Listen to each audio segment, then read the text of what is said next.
Coucou les copinettes, bienvenue dans l'atelier de Kiki. Alors j'espère que vous allez tous et toutes bien. Le soleil est revenu, ici il fait un temps magnifique et miracle, il n'y a pas de vent, donc c'est une très belle journée.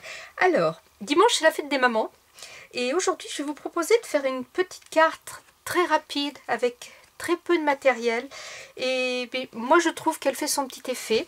Donc il y en a avoir une pour ma maman et l'autre que je vais réaliser avec vous pour ma belle maman ou vice versa. Je laisserai monsieur Kiki choisir celle qu'il veut donner à sa maman et je verrai comment elles vont trouver ces cartes. Voilà, donc vous voyez c'est une carte toute simple comme ça avec un petit fond patouille, avec un petit papillon die cut en 3D. Et puis mon petit mot bonne fête maman que j'ai imprimé sur l'ordinateur tout simple en 3D aussi. Alors il ne va pas falloir beaucoup de choses pour faire cette petite carte. Je suis partie sur une base ici sur la première partie où on va faire notre patouille de 10 par 15. Alors c'est du papier que j'ai pris dans ce paquet là que l'on trouve chez Action, là, qui est papier canson, qui est vraiment pas très cher et qui pour faire ça est largement suffisant. Ensuite j'ai pris une base noire pour mater de 10,4 par 15,4. J'ai rajouté 4 cm, donc ce qui fait 4 cm 4 mm, vous m'aviez compris, pour avoir 2 cm de... Oh mais franchement j'y tiens un 2 mm de matage de chaque côté, en haut et en bas. Et j'ai pris la feuille la plus fine du bloc Action parce que là, il n'y a pas besoin que ce soit épais. Donc, comme on n'utilise pas beaucoup ces feuilles-là, ben là, elles me servent souvent à faire du matage parce que déjà, ça fait moins de poids pour la poste. Et puis, ça fait tout à fait son job, quoi. Donc, voilà. Et après, j'ai pris une base de 21,6 sur 18 sur 10,8 que j'ai pliée et qui va venir supporter mon tout. Alors ici j'ai choisi de la faire fonction carte ouverte. Ici celle-ci j'ai juste maté fonction voilà, j'écrirai mon petit mot derrière et puis voilà, vous avez ces deux solutions là. Donc ça on va les mettre sur le côté pour l'instant.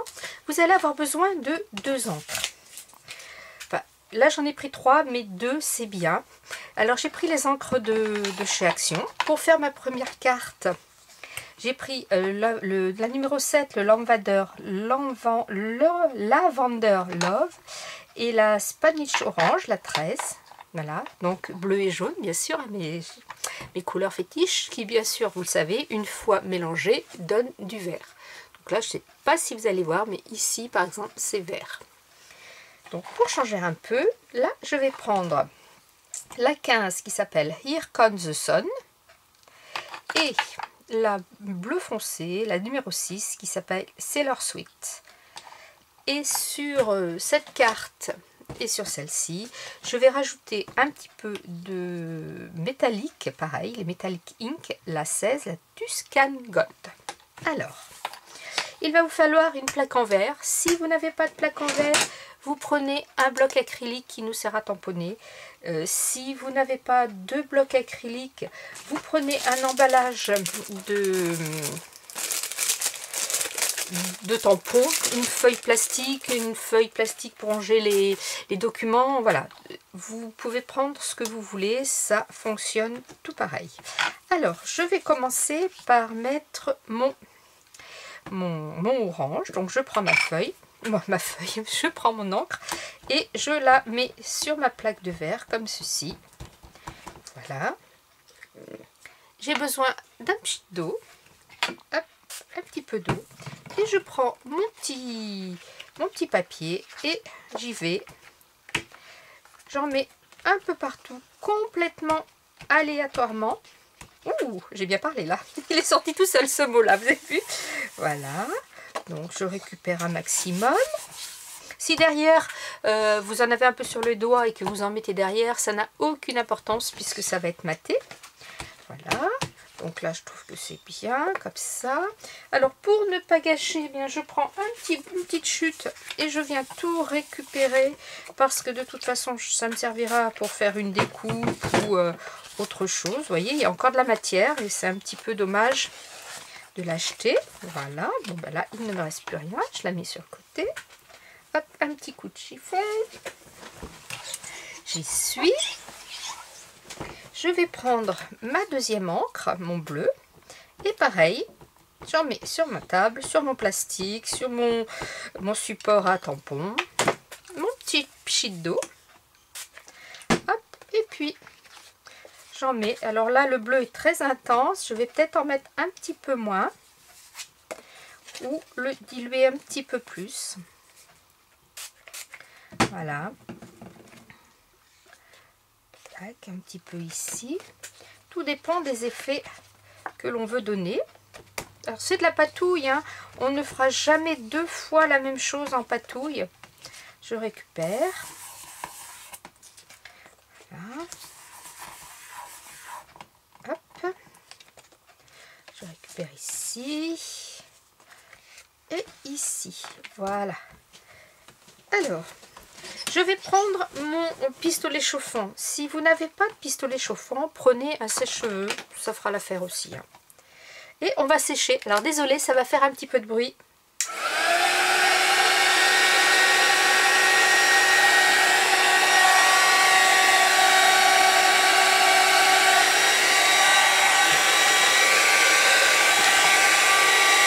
Faudrait que quand celui-ci va rendre l'âme, je vais essayer de m'acheter le pistolet chauffant qui fait pas de bruit. Il en existe un, je crois que Gis elle en a un comme ça.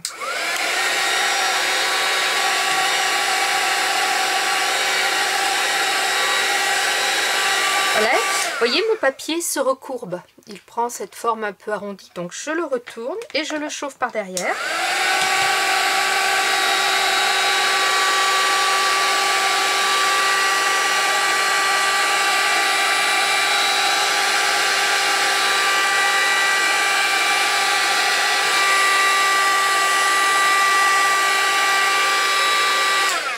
Ce qui le fait redescendre, et je sais que mon papier est sec. C'est bon aussi pour l'aquarelle, cette astuce, quand mon papier est redevenu plat et qu'il n'a plus cette forme ronde et qu'il est bien plat. Donc voilà, j'obtiens cette petite chose là. Donc je vais mettre un petit peu de métallique, donc je refais la même chose. Mais là j'ai séché entre les deux parce que je ne veux pas qu'elle se mélange, je veux qu'elle soit telle qu'elle. Si vous ne vouliez pas, par exemple, que votre bleu, et par exemple sur cette carte-là, que le bleu et jaune se mélangent et deviennent vert, mais reste bien bleu et jaune, eh bien, vous mettez une couleur, vous séchez, vous remettez l'autre couleur, vous séchez, ainsi de suite. Hop. Allez, un petit peu de métallique. Ça se voit pas vraiment, mais ça fera une petite touche brillante. Quand on sera un petit peu à la lumière. Voilà, je vais en mettre un petit peu ici. Et là, eh bien, je vais récupérer encore le reste. Hop. Et là, je vais me retrouver, vous voyez, avec un petit fond qui sera prêt pour faire autre chose, que je remettrai peut-être un petit peu plus d'autres couleurs dessus. Donc, je vais ressécher. Là, ça va être beaucoup plus rapide parce que je n'ai pas mis beaucoup d'eau, je n'ai pas beaucoup trempé mon papier.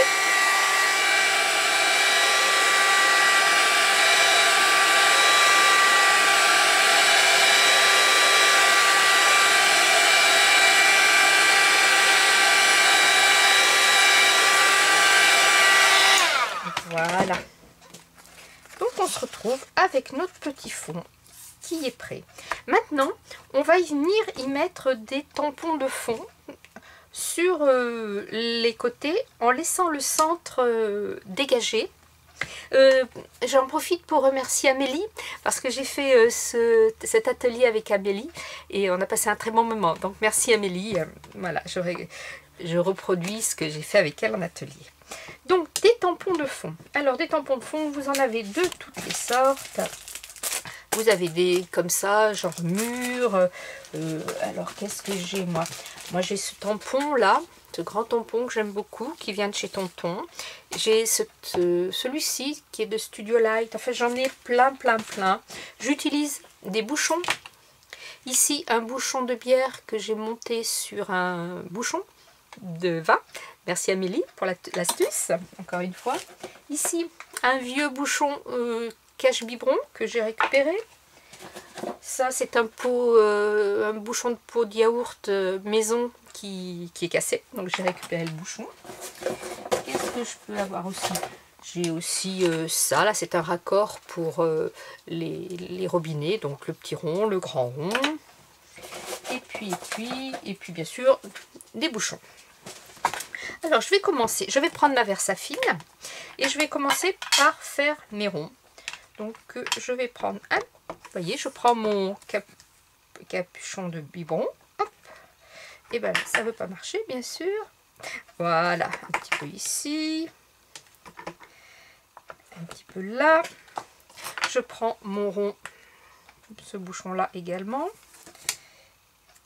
Celui-ci marche très bien, il fait de très jolis ronds. Hop. Hop. Vous voyez, ça fait de très jolis ronds. Alors le bouchon de bière, ça fait quelque chose de sympa aussi. Ça fait des petites dents. Hop, où es-tu? Là, tu es là, vous voyez, ça fait des petites dents, c'est rigolo aussi. Alors, le bouchon, je vais peut-être pas le prendre sur du noir. Le bouchon, il faudrait plutôt, par exemple, je pourrais faire un rond bleu.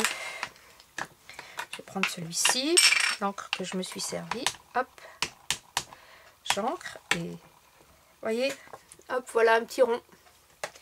Donc vous pouvez vous amuser comme ça avec plein de choses, avec tout ce que vous avez sous la main. Là, on va mettre un petit peu de ce tampon que j'aime bien, là, donc ce tampon de chez Tonton. Alors, il est sur sa plaque, encore sur sa plaque, parce que comme je m'en sers en tout ce qui est mix média, patouille, je ne le pose pas sur la plaque acrylique. Je vais prendre les petites étoiles, comme ça, que je vais ancrer.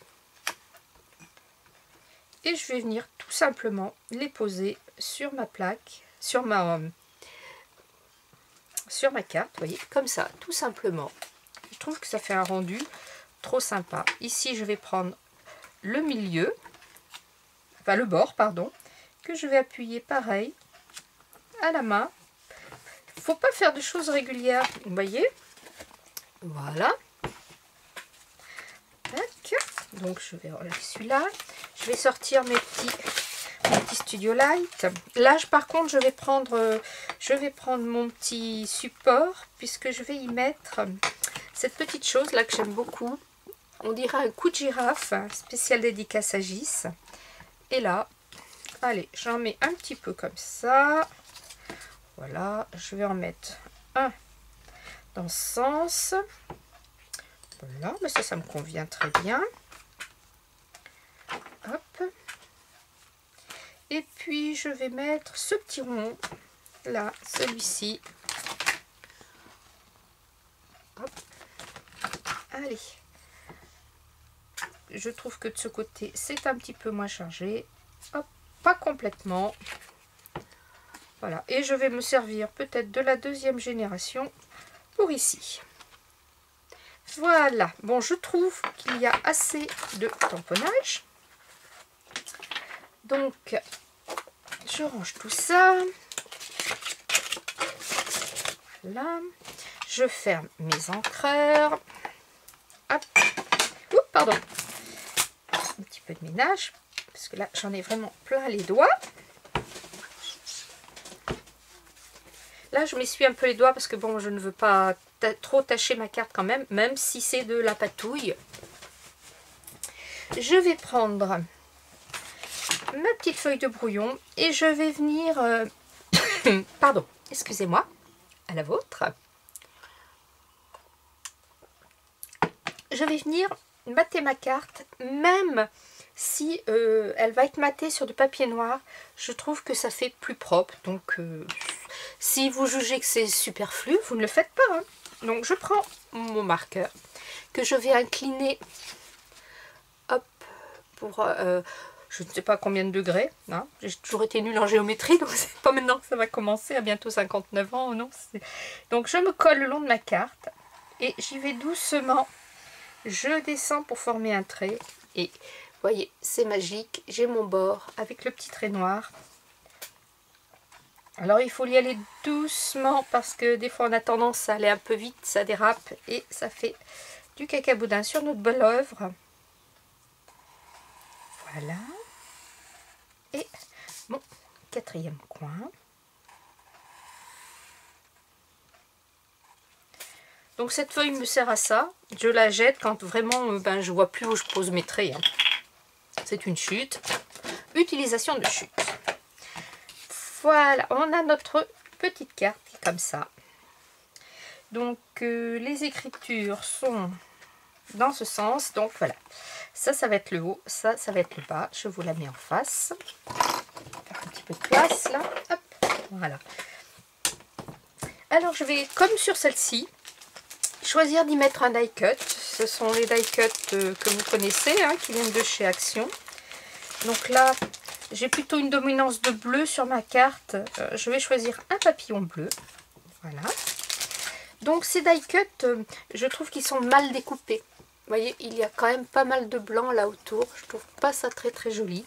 Bah, ce que je vais faire, je vais prendre mon petit feutre noir tout simple et je vais venir combler le blanc. J'aurais aussi pu prendre mon petit stylo et mon petit ciseau. Ça finit pareil, mais c'est pas du tout le même outil. Et venir couper.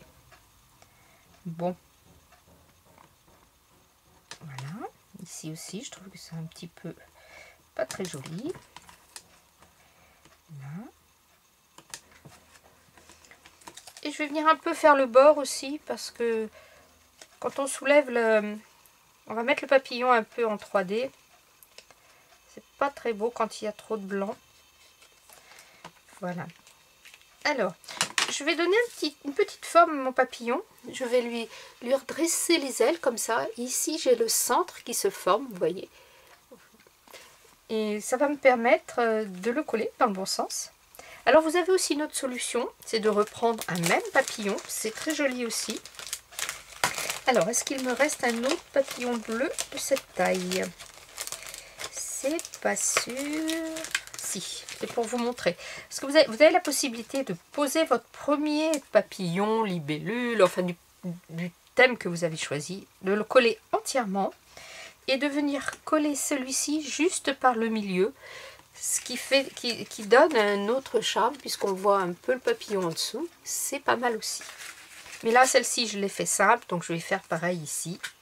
Donc je prends mon petit 3D, mon scotch 3D. Je vais venir en couper un peu. Un petit morceau. Hop. Ça colle bien sur les doigts et des fois ça colle pas bien sur le papier, hein, ces choses-là. Un morceau ici. Et un autre petit morceau. Voilà, sur le bout de la queue. Non, sur le bout du corps. Voilà, faut que je dépasse. Pas que ça se voie. Hop. Voilà. Hein?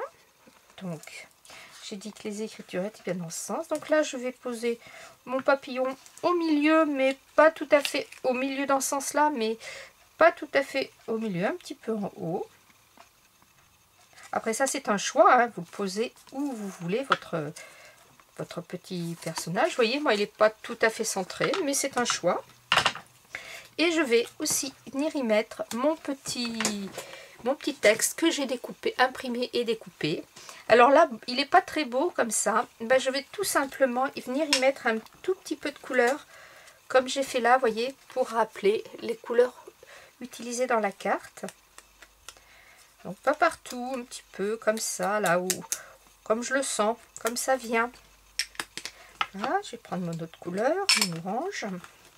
Je vais en mettre un petit peu plus parce que je trouve que la couleur est moins dominante, l'orange, on voit plus le bleu. Donc eh bien là, je vais plutôt faire ressortir mon orange. Vous voyez, je le pose et puis je me dis, oh bah tiens, ici, j'en rajoute un petit peu. Voilà. Oups. Et là, pareil, je vais venir le coller en 3D. Donc là, je prends un morceau un petit peu plus long. Voilà. Que je vais couper en deux dans le sens de la longueur.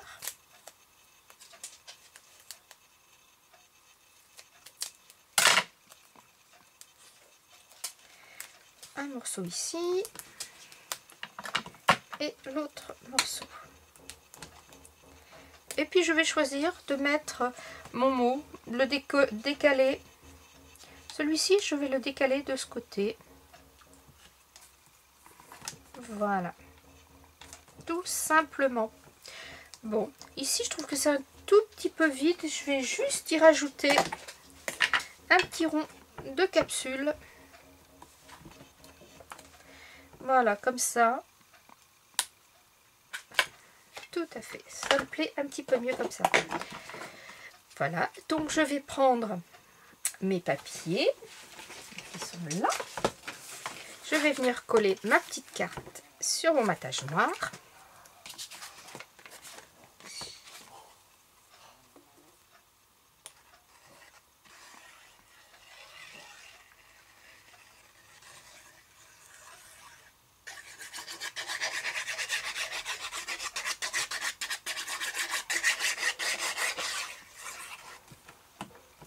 Je viens bien me centrer.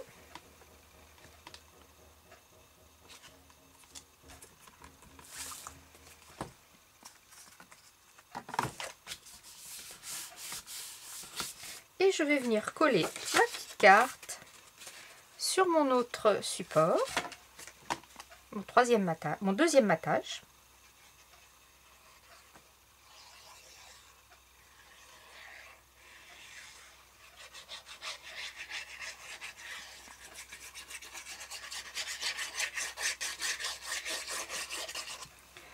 Voilà, je vais faire ma colle.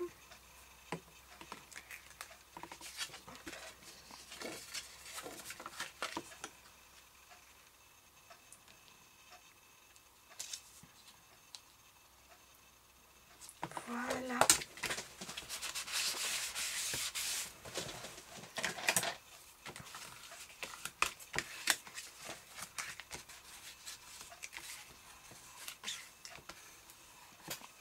Alors, si vous le voulez, bien sûr, vous pouvez rajouter des demi-perles, des strass, ce que vous voulez. Nous voici avec 2 cartes pour la fête des mères. Une pour ma maman, une pour ma belle-maman. Au choix. Donc, j'aime les deux. Franchement, Monsieur Kiki choisira celle qu'il veut, il n'y a pas de souci.